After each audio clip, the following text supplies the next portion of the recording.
xisbiga wadani ee gobolka Togdheer ayaa xaflad soo dhaweynaa u sameeyay dhalinyaro ku soo biirtay xisbigaasi ayaa la xasan ayaa warkan mar kale noo soo diray مسؤولينta xisbiga wadani ee gobolka Togdheer ayaa habeenkii xalay munaasabad soo dhaweynaa ku qaabilay ururka intifaac oo ku soo biiray xisbiga wadani munaasabadan oo lagu soo dhaweynayay dhalinyaradan oo ka qabsoontay hotel Tawakal ayaa waxa ugu horeyntiiba sharaxay sababta keentay inay ku soo biiraan xisbiga wadani dhalinyaradan ku soo biiraysa xisbigaasi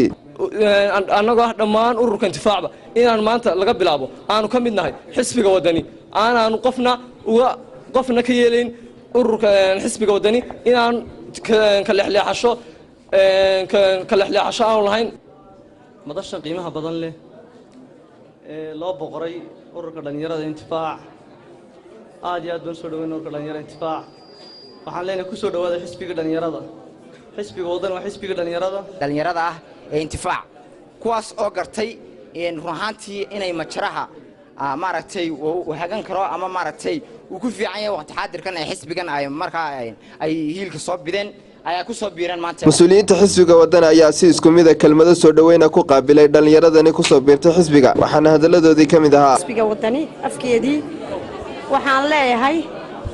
waxaan ku faraxsanahay dhalinyaradan aadka u quruxda badan ee aniguna aqoonta aan u leeyahay ee intifaac ku soo biirtay xisbiga waxaan leeyahay xisbigii guusha waa xisbigii hormuudka xisbiyada waxaan idin leeyahay xisbiga waxa ku gorataan xisbigii guusha wadanka inuu yahay dhalinyarada ku soo qulqulaysa habeen iyo maalin xafladaha loo qabanaya xisbiga wadani si qiimo leh mug iyo miisaan leh tixgelin leh ayaanu u soo dhaweynaynaa walaalayaal xisbiga wadani waa ogtihiinoo maaha xisbi cid gaari leedahay waa xisbi la wada leeyahay waa xisbi dhallinyaradu barnaamijkiisa boqolkiiba 40 barnaamijka xisbiga boqolkiiba 40 ay dhallinyaradu structure-ka dawladnimo mar haddaynu ku guulaysanno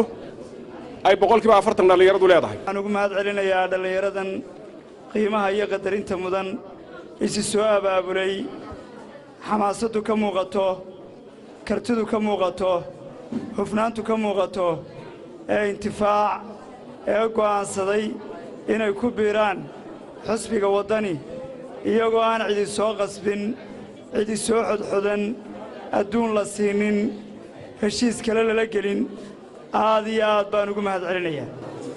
sida runtii ah dhallinyaradu waxa weeye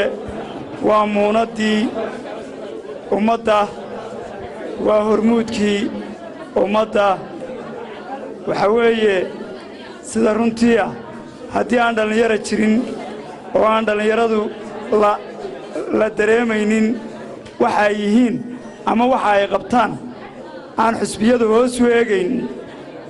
ma aha